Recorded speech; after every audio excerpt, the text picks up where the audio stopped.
for the past 25 years, I've been, 28 years, 27 years, for a long time. I've been coming to the Krishna temple in Spanish Fork. Before it was a temple, there was a log cabin. And there's a person there who works along with her husband. Her name's Vi, who everybody knows.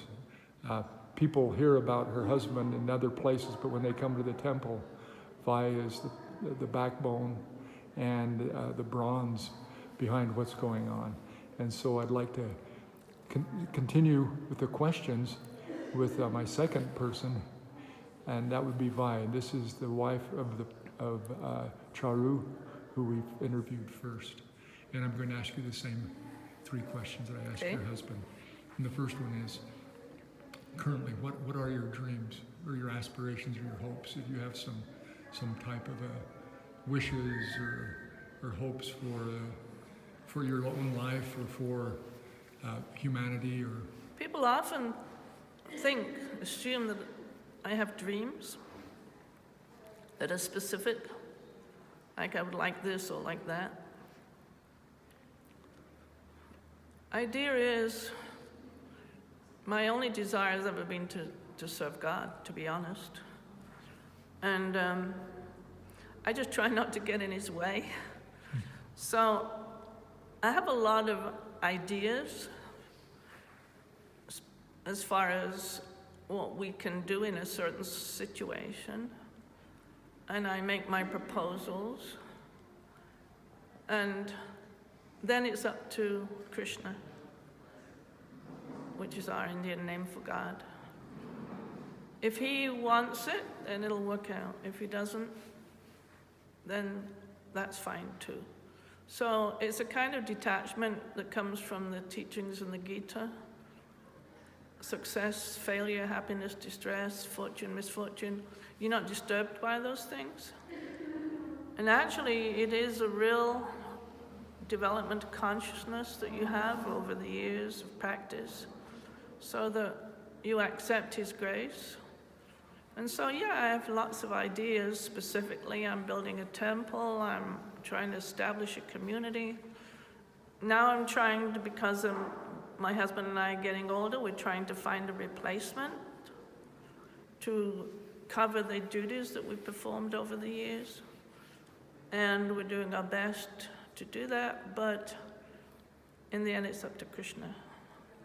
In fact, our own guru, when he left the planet, he had lots of disciples, and he was hoping that someone would be able to take up the banner that he passed, but it took a number of years and an awful lot of people to try and replace him. So we're hoping somehow or other that this thing that we've established here in Utah will continue and grow. So that would be my dream, that it doesn't fail or collapse or even have too long a halt when we leave our bodies and go back to the spiritual world. Anyway, that's what I would say. And thank you so much. I hope it doesn't collapse, but I'll probably leave before you do. So leave my body, and so I won't have to witness that. Anyway, the next question is kind of as we talked earlier, it might have been the right question to have at the beginning, but this dream that you have, these dreams that you have of the continuation of what Krishna has started here in Utah. If we could go back maybe even to your childhood or your adolescence and maybe trace a few of those dreams that you had. How have your dreams changed over the years? Okay. Yeah, as a kid, I was always full of enthusiasm for everything. I wanted to always do things well and succeed. And then after university, at university, it was the 60s, disillusionment came in. And I decided to go and look for something more. Having succeeded in all the things I was ambitious to get, a good education, good job, and I thought, well, there has to be something more. So let me go and look for it because I'm not satisfied. So I decided to go traveling. And all this time, what I'm realizing is what more that I wanted was within me.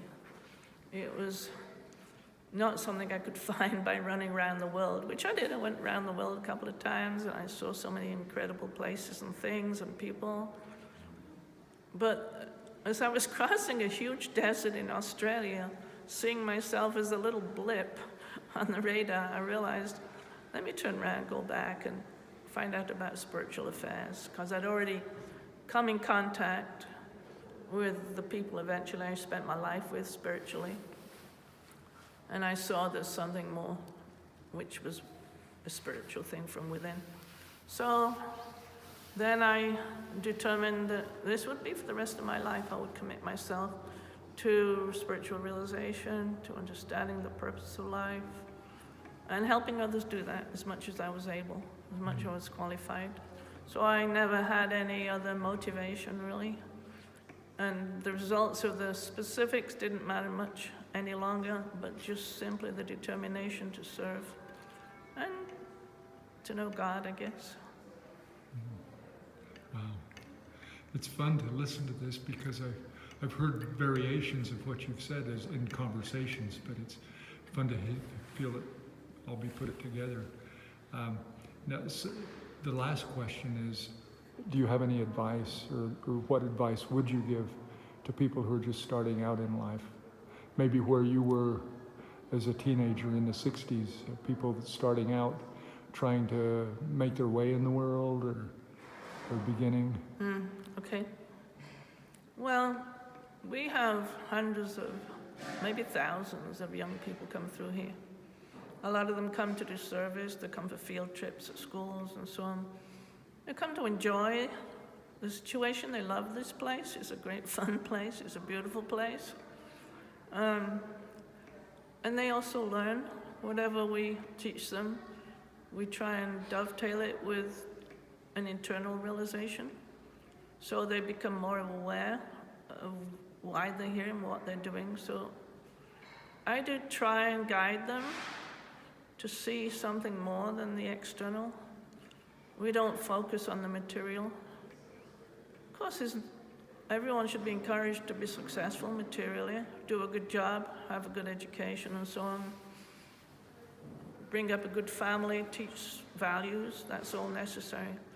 But without the essential deep understanding that they're the soul, that they're spiritual, that's not going to be complete. So I hope the younger generation won't become too materialistic. And I think they're not. I think the last couple of decades, people have become aware that there's something more to life. They're concerned about their planet, they're concerned about their generation, and the problems that are coming from excessive materialism, which hasn't solved all the problems. So I just pray that they'll have a higher value than just material success. Material success is great, but you have to have the spiritual success within also. So. Thank you so much.